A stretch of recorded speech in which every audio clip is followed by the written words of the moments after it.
இறை வார்த்தையில் இணைவோம். நம் ஆன்மீகத்தை பலப்படுத்துவோம்.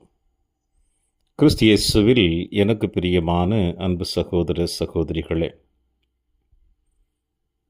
2025 ஆண்டு புதிய ஆண்டிலே மகிழ்ச்சியோடு நம்முடைய ஆன்மீக பயணத்தை ஆரம்பித்திருக்கின்ற இந்த நன்னாளிலே இன்றைய நற்செய்தி வாசகம் நம் அனைவரையும் சற்று சிந்திக்க அழைப்பு கொடுக்கின்றது.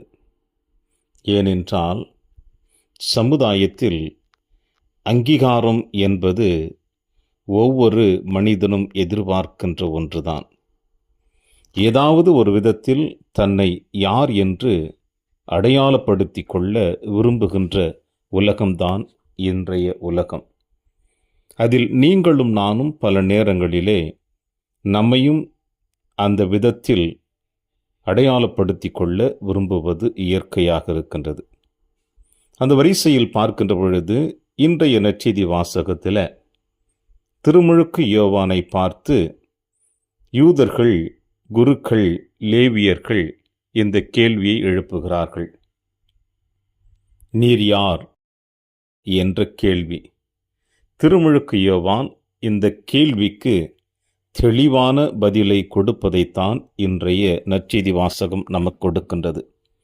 பதிலை கொடுத்தாலும் அதற்கேற்ற விளக்கத்தையும் கொடுத்து விடுகிறார். நான் யார், எனக்கு பின் வருபவர் யார் என்று. நீர் மெஸ்ஸியாவா என்று கேட்கின்ற பொழுது கூட நான் மெஸ்ஸியா அல்ல என்று தெளிவாக சொல்லி முடிக்கிறார். ஏனென்றால் திருமுழுக்கு யோவானுடைய பணிவாழ்வு அந்த அளவிற்கு பலருடைய வாழ்க்கையின் கேள்விக்குறியாக காணப்பட்டது. ஒவ்வொருவரும் திருமுழுக்கு யோவானுடைய வார்த்தைகளை கேட்கின்ற பொழுதும் அவருடைய செயல்பாடுகளை பார்க்கின்ற பொழுதும் அவர்கள் ஆச்சரியத்தில் பார்க்கிறார்கள் திருமுழுக்கு யோவானை பற்றி. யார் இவர், எங்கிருந்து வந்தார், அதிகார தோரணை, அடக்குமுறை, வார்த்தையில் தெளிவு, செயல்பாடுகளில் தெளிவு, இப்படிப்பட்ட மனிதன் யார்? ஒருவேளை இவர் மெஸ்ஸியாவாக இருக்கக்கூடுமோ என்ற கேள்விகள் அவர்களுக்குள் எழ ஆரம்பித்து விட்டது. எனவேதான் இந்த கேள்வி எழுப்புகின்ற பொழுது திருமுழுக்கு யோவான் சொல்லுகின்ற வார்த்தை உண்மையிலேயே தாழ்ச்சியின் அடையாளத்தை வெளிப்படுத்துகிறது.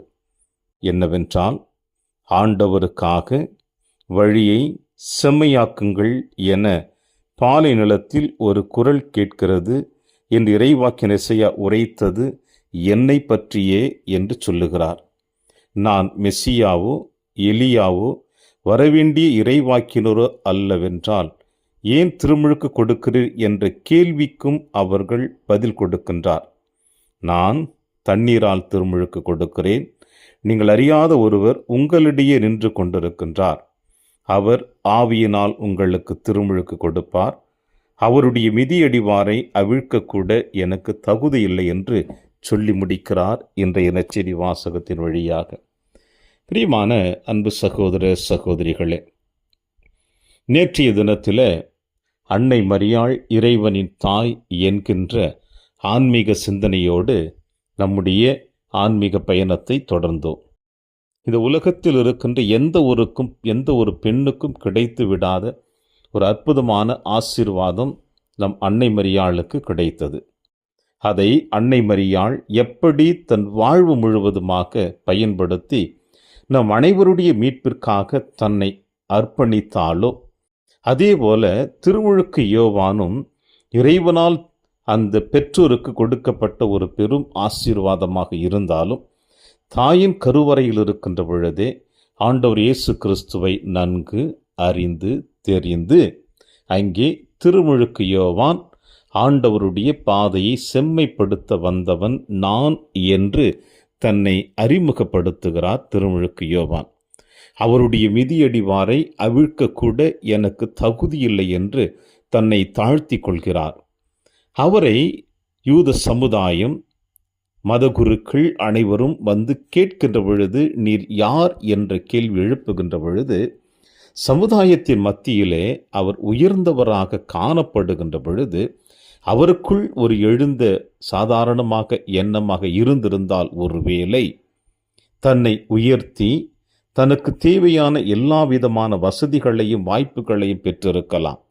ஆனால் திருமுழுக்கு யோவான் தாயின் கருவறையில் இருக்கின்ற பொழுதே ஆவியினால் ஆளுமை செய்யப்பட்டதினால், ஆவியினால் வழிநடத்தப்பட்டதினால், ஒரு சிறந்த பெற்றோர்களுக்கு பிறந்ததினால், தந்தையினுடைய திருவுளத்தை நிறைவேற்றுவதற்கு வருகின்ற மானிட மகனுடைய பாதை செம்மைப்படுத்த வந்திருக்கின்ற என்று உணர்ந்து கொண்டதினால்தான் இந்த தாழ்ச்சியின் குணமானது இங்கே வெளிப்படுத்தப்படுகிறது.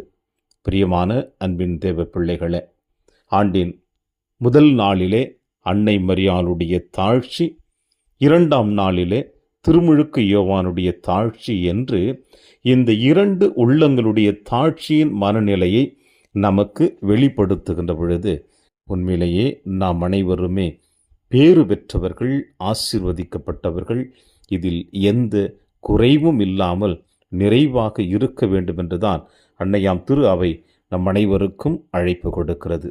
எனவே இறைவனுடைய அழைப்பை ஏற்றவர்களாக இதோ நாம் அனைவருமே ஆண்டவருடைய அன்பின் பாதையில் நம்மை பயணித்து தொடருவோம்.